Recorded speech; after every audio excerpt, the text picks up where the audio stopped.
I'm down here at the Hawkesbury River, ABT. Just going to go through a few of my favourite little surface lures. This fella here is the little Ghost Walker and the Splasher.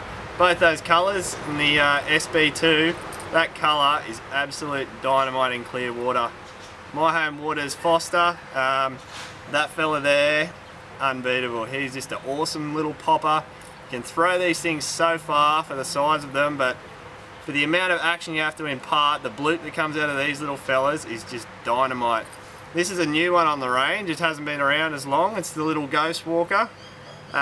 Very good little action in still water. When the fish aren't really smashing, they don't want something that's going to belt the surface like this popper.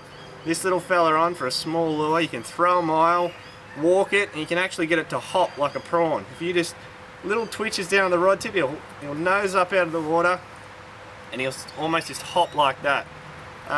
We're starting to sort of come out of the surface bite, and this is when I start to move to a few slightly different surface lures. We've got the 60mm stick shad here and his big brother, the 70mm one. This fella's only new on the market. He is going to be dynamite. Hasn't been around all that long, but so far I've been having some great success on whiting and brim. The sort of areas where they're not really smashing it off the surface. Yet still oyster racks, you can throw it up along the trays. You can actually twitch this lure, and as you twitch it, it'll dive under the water. So it's sort of a subsurface if you want it to be. You can walk that along, get fish that come up and they don't quite want to smash it off the top. If you just give it a little twitch down, that fella there will actually dive a couple of inches under the water and then float back up. And usually on that slow float back up to the surface, they'll smash it.